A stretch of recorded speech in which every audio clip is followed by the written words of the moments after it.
Welcome to this episode of Experience Exchange. So excited to have Tanisha here. We've been trying to work at this for, I want to say, a year and a half. I think so. I was looking back at our DMs and I was like, oh my God, we've been trying to make this happen for so long. You are obviously such a powerful presence in Merced, but for the folks that maybe are listening from elsewhere or don't know you, you are a fairy come to life. You are a burlesque performer. You are a kitchen witch, which is the main reason why I'm so excited to pick your brain. Cooking and baking is just magical on its own. It is not a power that I possess. So very excited to hear about that. And yeah, so many other things. An activist. You definitely guard all of the folks and take care of all the folks in downtown Merced. You have a big heart. But how would you describe yourself? I don't know, just a general artivist and ancestral intuitive kitchen witch. Mm-hmm. And that's a lot of words to say, like, I go with, like, what my ancestors or spirit kind of, like, guide me to do. Yeah. And I do things that try to reduce harm or try to bring joy into the spaces that I'm present. Yes, absolutely. And for the folks that are curious, you are a triple Gemini, correct? Yes. I get in my own way sometimes, but I appreciate it because it gives me a good balance of like work time and play time. So the whimsy is hard, super whimsical, and the business is full business, and it's being able to create a distinction for that is interesting. Yeah.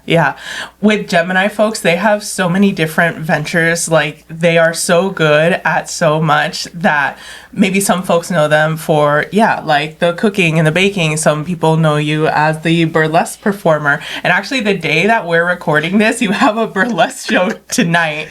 So you are a hardcore busy bee. Yes. Yes. When I'm having rest time, I have to actively and intentionally like sit down and remind my brain that rest is okay. Yes. And it's not quote unquote being lazy as an elder millennial. You know how we were conditioned to believe that rest is, if you're sitting, you're not being productive.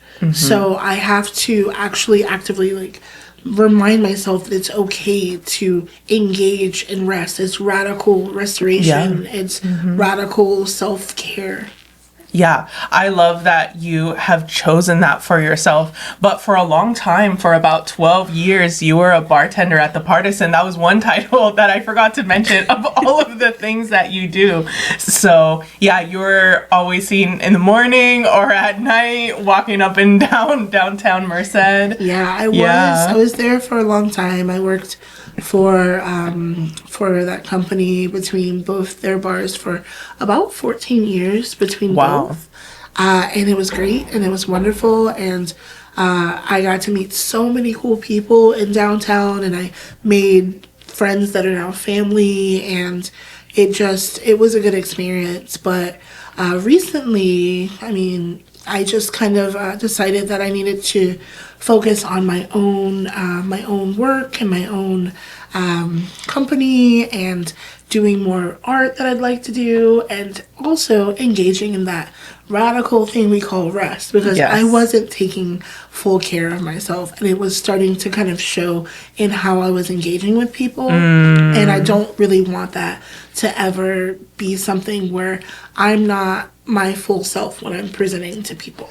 It's so hard as a performer. Like, you really perform, but I would also count what I do as performance, because I have to make social media content, get in front of a camera. If I'm hired for like a wedding or even just a one-on-one reading, I also can't show like I'm having a bad day and I'm tired, because someone is like paying for your whimsy and your time. So yeah, that rest is super important, because you always have to be on. You do. And especially when you are I'm not a person that can blend in. I don't think you were meant to. I don't think I like to be bold in my way of dressing, and then kind of just my way of being. And so when you are a person who is more of a maximalist, and then I'm super extroverted, but also having that wall like introversion. It's just people require access to you continuously. So you're so used to being on that you find it sometimes hard to find a center to actually like turn it off. So when I'm off, people get a little bit freaked out sometimes. Because they're like, who is this? Yeah. Wait a minute. Is there a person? Yeah. RuPaul did an interview, and RuPaul was like, outside of everything that I do, I'm a chill guy. Like, I'm just chilling, and people are like, who's that? And it's like, you just can't be on all the time. And like you said, you are very noticeable. Like, sometimes I'll see you from like really, really far away, and I'm like, oh, I spotted a fairy. It's just like so nice. I love to see you downtown, but do you get stopped a lot? Yes.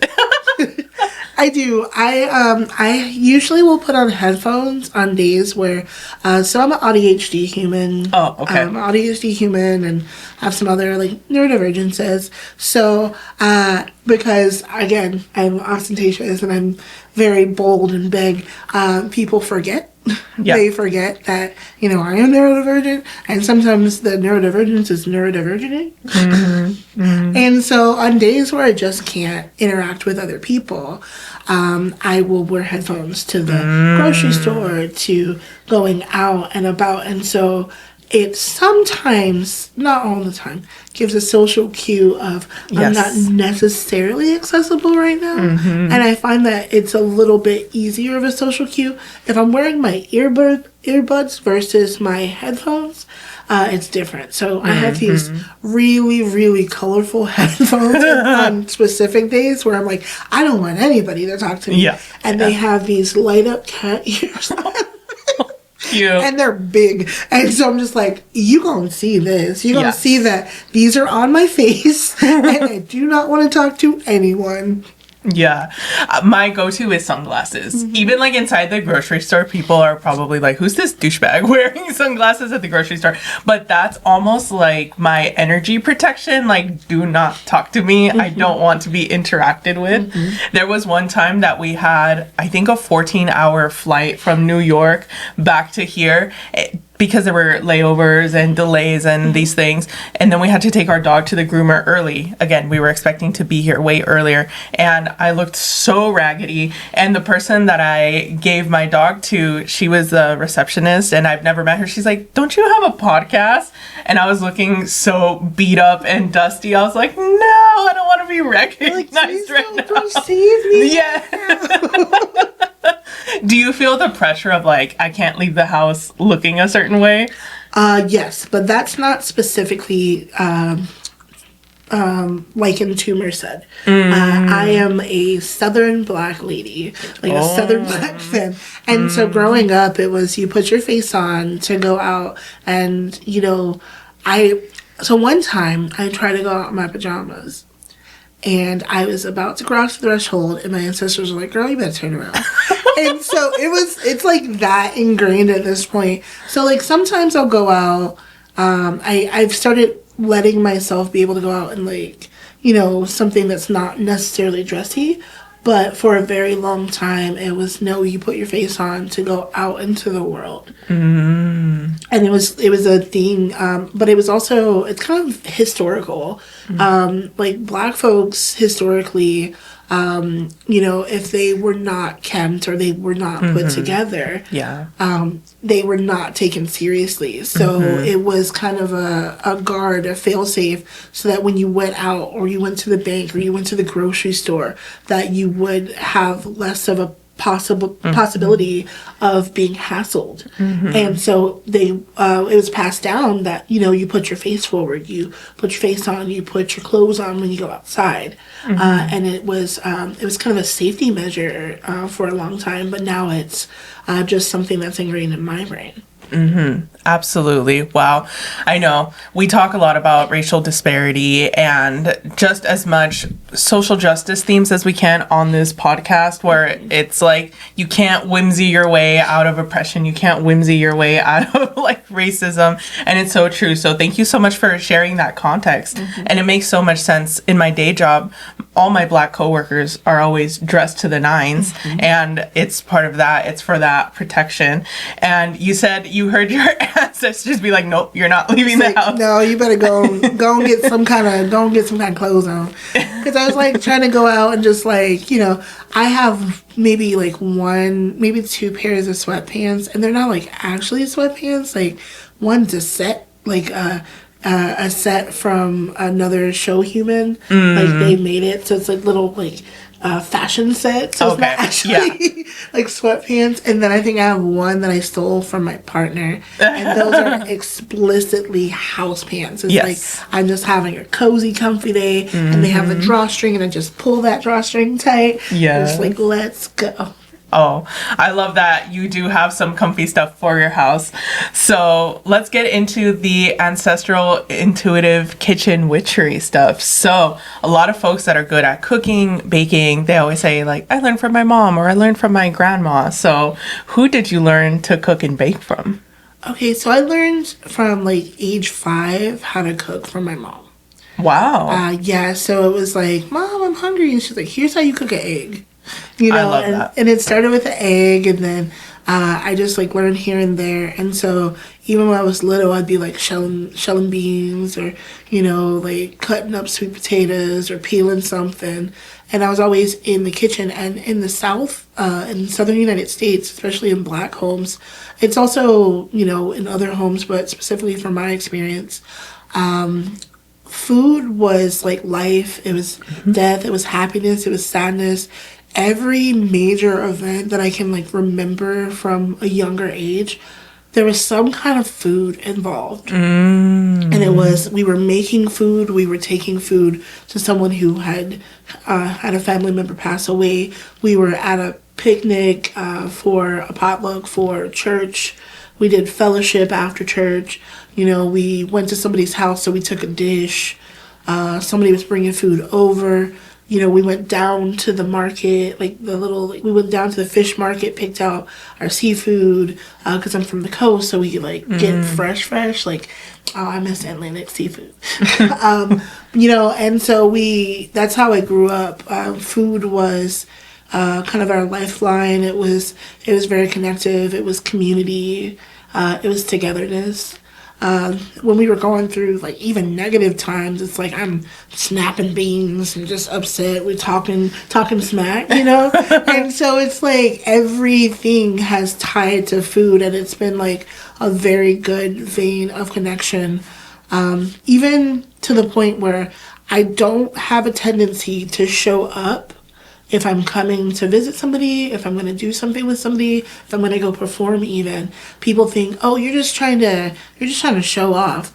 But it's, I feel like it comes from historical, where being able to gather, especially as Black folks, was such a blessing from the universe. Yeah. And so it was just this gregarious, wonderful time, because it wasn't encouraged, you know, and sometimes where, you know, it was in slavery times, or even congregations of Black folks was seen as threatening by some folks, and people would just break it up. And so when I'm able to be in fellowship with someone just in the community, I want to show up and show that I'm thankful for being there. So that's why I have a tendency to like bring a food offering for connection. And because that's kind of one of my love languages, is to, you know, spread joy through food. That's why I never got to explain it to anybody. They're like, why do you always like I went to a performance, I brought some cookies. It's like, they're like, why are you bringing cookies? I really appreciate being in spaces with other people that are community based, that are, you know, loving, that I get to experience joy with. So I want to spread like some love to them. Oh, I love that. And that makes so much sense. In your burlesque shows, you do raffles and baskets, and some of them do have your baked goods, but they don't go to you. You're not trying to sell. They go back to the performers, which I love that. You have to take care of the girls, gays, and days that get up and perform with you. Yeah. if I'm asking people to share parts of themselves through art with me, then I'm going to also give part of myself to the community through food, through, hey, I'm going to offer this service, as a thank you to the community for coming out. I'm not going to just ask you to do something or ask you to be in a space and then also not put in my equal labor. You said you grew up by the coast. Where exactly did you grow up? I'm from Wilmington, North Carolina. Ooh, okay. And it's really funny because people are like, you don't sound like you're from Wilmington. I'm like, all right, if I'm drunk, tired, angry, or cooking, it's going to come out.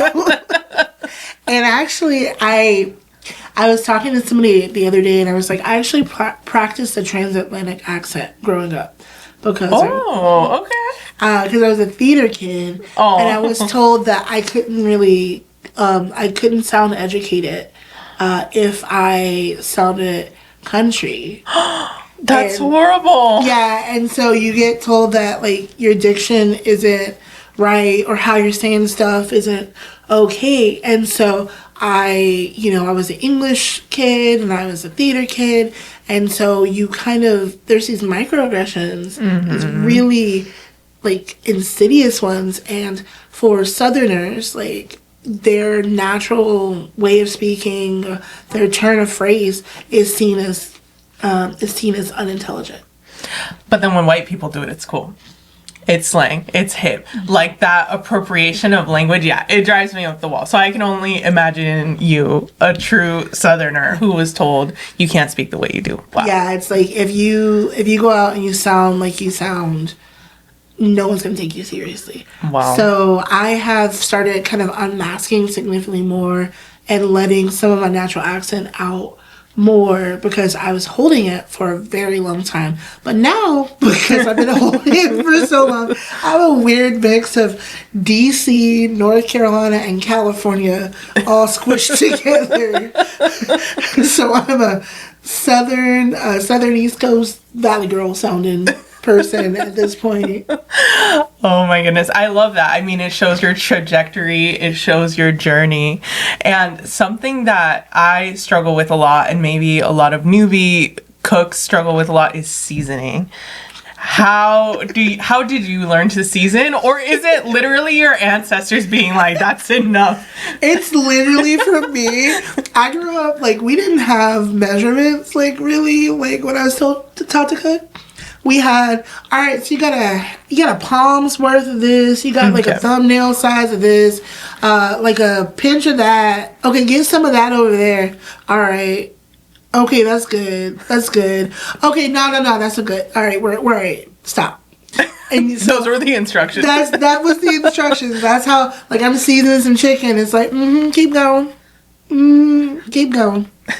All right, you're done. All right, that sounds good. So I hear those voices in my head when I'm seasoning things and when I'm, putting things into them. But what I had to do, because I developed a whole business, is I had to start writing things down. I had to start figuring out how to consistently do things I've been doing all of my life. Wow. And so my recipes are in my voice.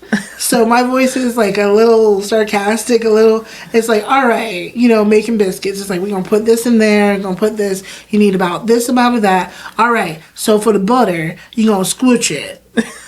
And so, on a recipe that I gave to an ex, I wood burned it, it's like, no, you got to squish it. And it has it in the recipe. No, you wanna squish it, not too much squishing, and it's like that. And so the recipes are not even taking themselves too seriously, but they're there for my consistency. But yeah, no, when I'm cooking, I'm just like, okay. And for me, I don't know if other people have some synesthesia things. I see the final outcome kind of in my brain. Oh, I love that. You can visualize it. And I can taste it, and I'm like, this is what I want it to taste like. Wow. It's really trippy. It feels like if you've seen a movie where someone's cooking and then they have all the pictures and stuff. Sometimes it's like that. Sometimes I'm like, okay, well, I want this cream, I want it to whip up like this, and I have a vision of what I want, and then I have like, I'm like, okay, this taste profile needs to be like, it needs to be like that. And so it feels like it comes through in that. Oh my goodness. I could not imagine that. I freak out doing the most basic shit. Unfortunately, I don't have the gift of cooking. But if someone was new to cooking, maybe we're in a university town, maybe if they're university students living on their own for the first time, or just someone that is like, you know what, I'm going to learn today. Like I'm learning now.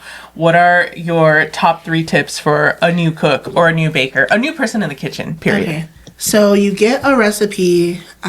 So if it's something where you're like, I need a recipe, look at the amount of reviews to the rating. So like it could be 5 stars, but if only 50 people rated it, it's not as tested. But if it's like 5 stars and like 100 or like more people tested it, then that recipe that has more of a fail safe in it, and it's been tested more, and it's more tried and true. So look at the reviews versus the star. So some things might have a lot more reviews and have a little bit less of a star, but it has a lot more reviews, so it means more people have tried it and done it better, versus, you know, a bigger star, smaller reviews. I also look at like Black folks recipes of things. Yes. It's like, I'm like, okay, Black soul food, or or Black folks or Southern recipes, because I like a Southern spin on most of the things that I do.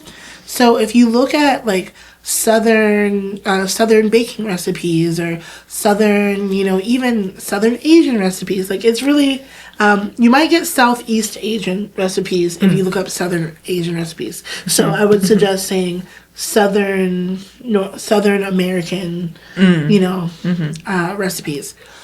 So make sure you get a base recipe, and you might not do it right the first time, but the first time you do it, follow the recipe exactly.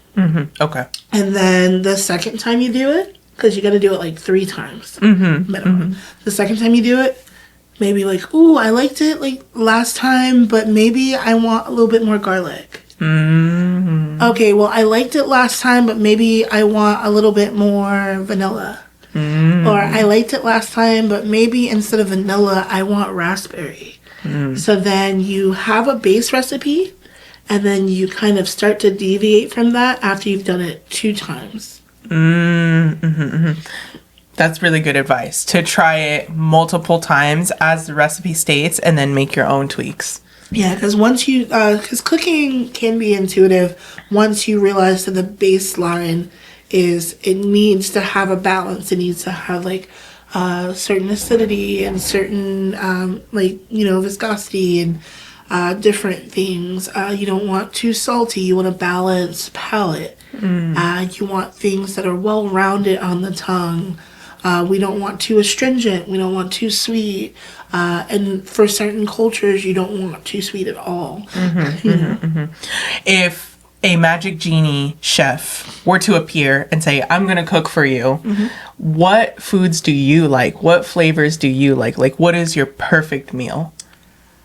I like umami flavors. Like, like my favorite types of cuisine are like, I like Korean food. I like Japanese food. I like French Creole Southern food, where it's flavors built upon flavors. I like well-rounded, balanced, good, infused flavors. You give me like some good home country cooking, I love it. You give me something that's too salty, I'm gonna be like, oh, it's a little salty, but I'll just add something to it. Yeah. But I don't like bland. Yeah. I don't like bland.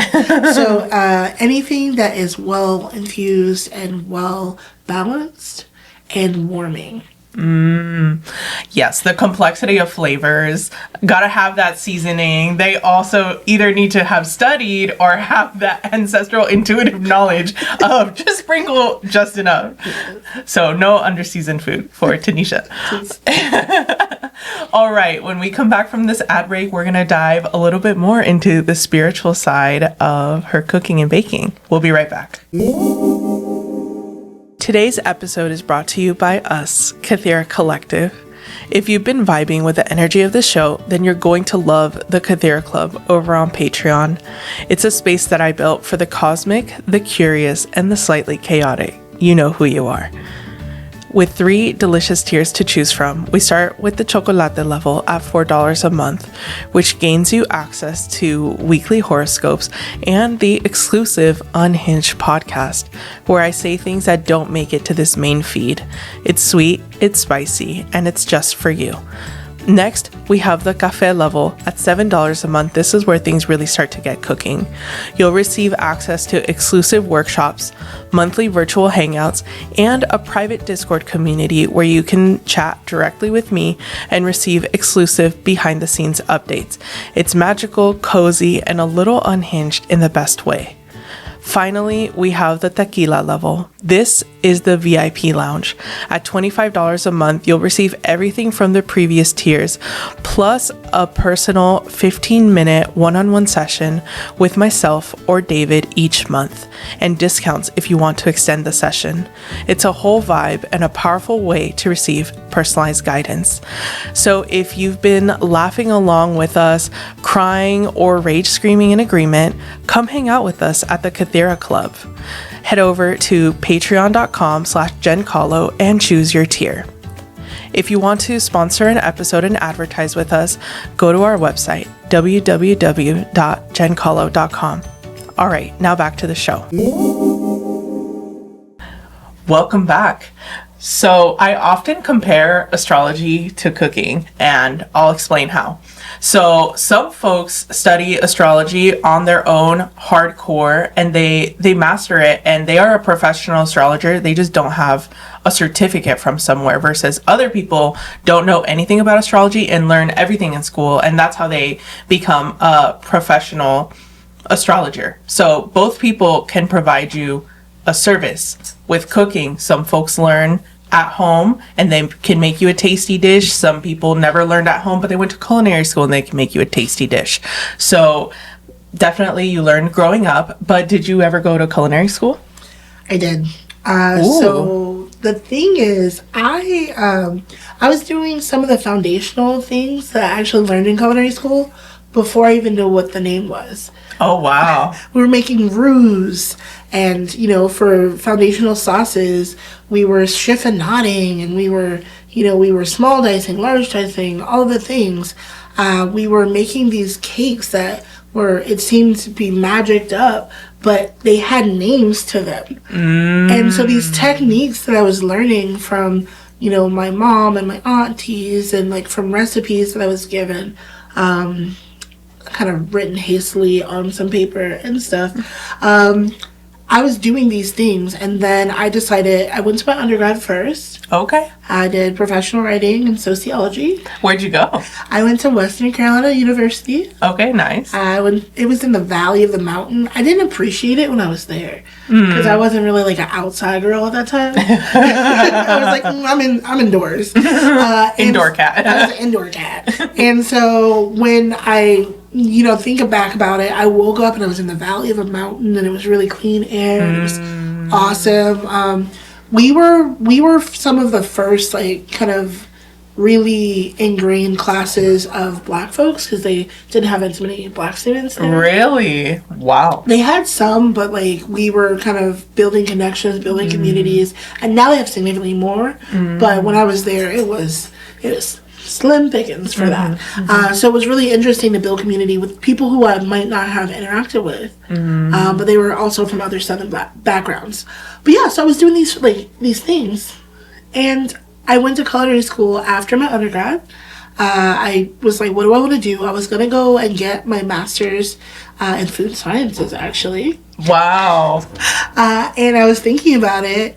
And when I went to tour some places, I'm not going to name them, some of the people were just, because I don't speak how people suggest stereotypically that we should as Black folks. And which is fine. Like, there are foundational conversations that like certain ways of speaking have come from, and I love it. but there's also different upbringings that you have in the South, and I think people want to make everybody a monolith, and we're not. So when I was growing up, I got a lot of, you talk white, you speak, you don't act black, and I'm like, what is acting black? I am existing black. You know what I mean? Like, I am black because I'm existing black, and I'm doing things as a black person. And so I had a lot of that growing up. But yeah, so I went to tour a couple places. I really wanted to go to these places, and it's still in the South. And people were like, why are you talking like that? Like, you're like strange, kind of really like negging in a way. And it turned me off of that particular high academia. Yeah. Yep. And I just didn't want to be in an environment where I would have to like be combative a lot. And so I decided to go to culinary school, which silly, whole silly me. I'm like, oh, I don't want to be combative. Let me go to culinary school. But I met a lot of really cool people. I still have a lot of awesome connections with people that are all over the U.S. and outside the U.S. now, doing their cool culinary things, doing different concepts. I got names for stuff I had been doing with family, and it was great. I love that. Yeah, just because they didn't go to culinary school doesn't mean that they weren't culinary. Like you said, they had the techniques, you just called it something else. You just call it something else. You're like, go ahead and cut that up. The cut that up might be a chiffonade. You know what I mean? Like, it's different. And I was talking to somebody, I've talked to some schools, I've gone into schools and done like career fairs and things. And it's really cool, and people are like, well, do I have to go to culinary school?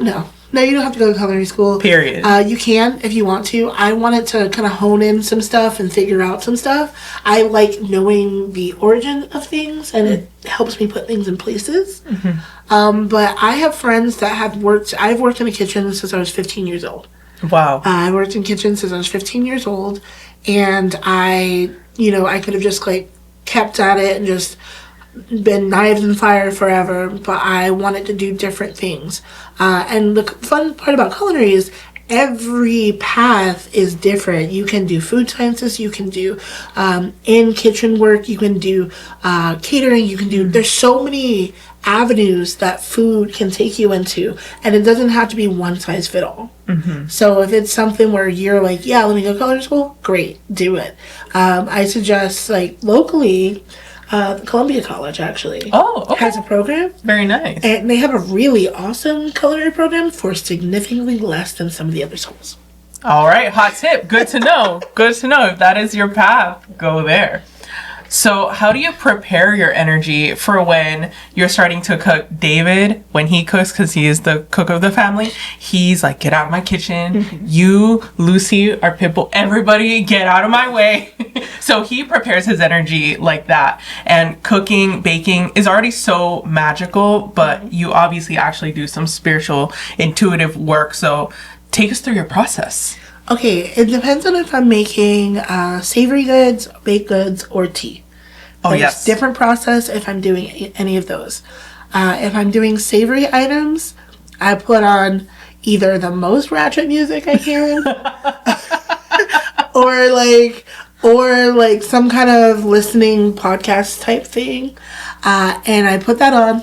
The partner is not allowed in the kitchen. He also has to get out. He also has to leave. I like to be in the space by myself if I can, because I've gotten so accustomed to being in spaces by myself, because I was in spaces before where it was a bunch of people. And it's so crowded. And so I like to kind of hone in, lock in, and super focus. Unless I have asked him and invited him into the space, and then I'm like, you're a sous chef. Cut this. Cut it exactly like this. Here's one. Do the rest, please. And so it's where it's very orchestrated. If it's baking, it's a similar process, but I need to have... I usually listen to an audiobook if I'm baking. Okay.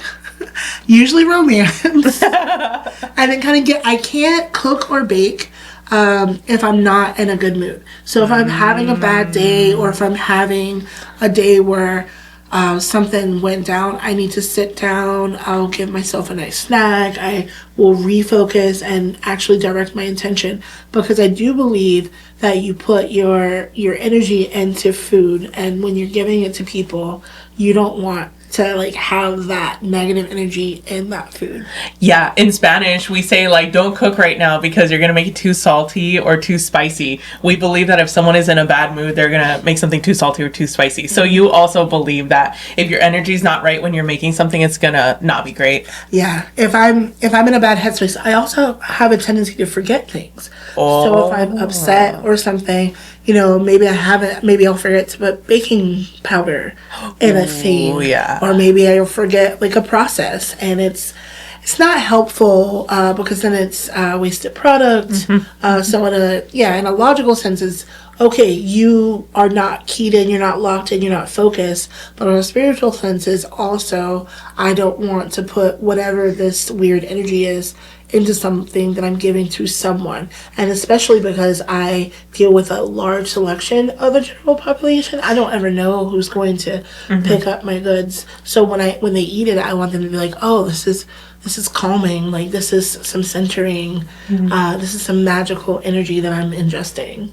So you know that if you're ever buying something, it's always going to have good, pure energy. Yes. I say everything made with love, and that's like kind of a catchphrase that people use, but it is a intentional, real thing. I make sure I am sitting down in a place of love or in a place of just excitement to make the items for everybody. Yeah, it's a core ingredient, literally, of your brand is love. And you can taste it. And then with tea has a lot of medicinal properties. It can also alter your mood. So tell us about your process with tea, because it's different. You're not necessarily cooking or baking it, but you still need to know what tastes good together. So I usually source the the dehydrated components from local farms, local farmers. My friends will glean their produce or their aromatics for my teas. I have about 3 foundational teas. One is called Fallen in Love. They're all love themed. One's called Fallen in Love. It's a spice blend. It's very warming. It's very comforting. You've had a long day. You just want a little bit of caffeine, but you smell first, you taste second. It just feels good, and it just kind of brings you back to self. The other one's called Cupid's Chill. So you just want to relax, hang out, chill out. It's citrus, lavender, rose. So it's I'm going to start putting rose hips just for vitamin C properties. And then it's just kind of infused really lovingly, and it brings you into self, and it also has really good healing properties. The Strawberry Dreams is another one, and that one is more medicinal, but I started with wanting to have a strawberries and cream tea. Ooh, that sounds good. And so from there, it expanded into, what if I use this herb or this aromatic? So it's a dehydrated strawberry, vanilla bean, mullein, and marshmallow root. Oh my gosh. In a black tea. And so it's good for digestion, it's good for respiratory, and it smells really good, and it tastes like strawberries and cream almost. So I got the flavor profile that I wanted, and I also got the medicinal qualities that I wanted. That is the next thing I need to buy. And I would like to give you your flowers. I've purchased a few things from you, but 2 things that really stand out. I bought a tea blend for one of my friends for their birthday, and they loved it. They asked, where can I get some more? And I forwarded your information. So that was a really good gift if you have a legit hardcore tea lover in your life. And then you also made my 30th birthday cake. And I had such a wild idea. I was like, I'm going to do a blackjack theme for my 30th birthday because low-key, I just wanted to gamble. I got 12 of my closest friends, and we had a blackjack tournament, and David was the dealer. It didn't help that we were all drunk and couldn't do math. But when I gave you the vision, I was like, I want to bring old school Las Vegas into it, and I'm also a Leo, so gold. We had the most magical cake. I'm gonna ask David during editing to put up a picture of it, but it even had playable little toy slot machines that I still have. There were edible cards on there. It was so yummy. Everyone loved the cake. Yeah, it was so fun. So You can purchase baked goods. You can order custom goods if someone asks you, like, I want this. Obviously, you did that for me. But a little lesser known service that folks maybe don't know about you is the personal shopping and the private dinner parties. And what else are lesser known services of yours? Okay, I do personal shopping. I will do food tours with people. So if if they don't know how to go to places and find kind of the most economical options, or find some fresh produce in different places, then we can go different stores and I can be like, here's how I figure out this store, or here's some local markets that are, Mongolians, or here's this farm that I go to, and we can go do those tours so we can have a day of just going and exploring Central Valley staples, right? Okay. I do cooking classes in people's homes for if you want to learn how to be bougie on a budget, if you want to learn how to do meal preps, if you want to learn how to make some basics to feed yourself, or how to stretch. Like I know how to make things like sausage. I know how to make things from scratch. So if you're like, I want to learn how to make bread, or I want to learn how to make these foundational things because money is a little tight and it's sometimes cheaper to make things at your house and then freeze it and have it in bulk, then I learned how to make those just from necessity. And so necessity, that growing up with not as much money was really helpful for ingenuity. Yeah, absolutely. It's like you learn how to use what you have. So if you want to learn use what you have cookery, it's like, what do you have in your fridge right now? Let's go. I also do tea parties. Yes. I do tea parties. I do smaller tea parties where it's just the things are packaged and then you can do an activity around them. I do larger tea parties up to, you go and do a high tea where it's more savory fare, savory and sweet, larger items. I can do a smaller one where it's just like a outside picnic style tea where it's just some of my blends that are iced and then some little finger foods and you can just go frolic in a field or something.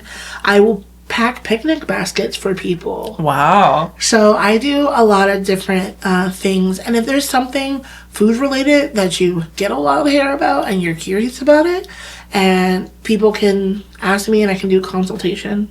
Wow. So you really do it all. You teach people how to grocery shop and cook for themselves. You can also grocery shop and cook for someone if they don't want to do it themselves. And then you can also host private parties or just drop off some stuff. You're full service. You really are. Exactly. Oh my goodness. And speaking of tea parties, you also host fairy tea parties around town where people can purchase tickets, and you have one coming up, correct? I do, yeah. So I have paired up with my friend at Tipsy Hellcat, my friend Danny from Tipsy Hellcat. Yes. And we are going to do something called Mocktails and Magic.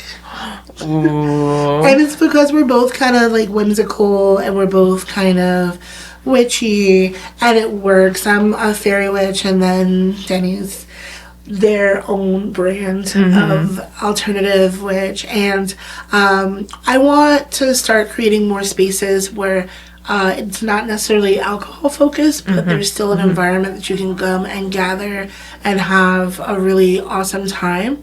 For my element of it, I do blend your own tea bars. So there's very bases and then aromatics and additional things, and then you make a little mini blend, and then we'll steep it, and then you'll have your own intentionally created blend for that energy that you're feeling. And then it's a little bit of magic, a little bit of fun, a lot of just hanging out and creating intentional space.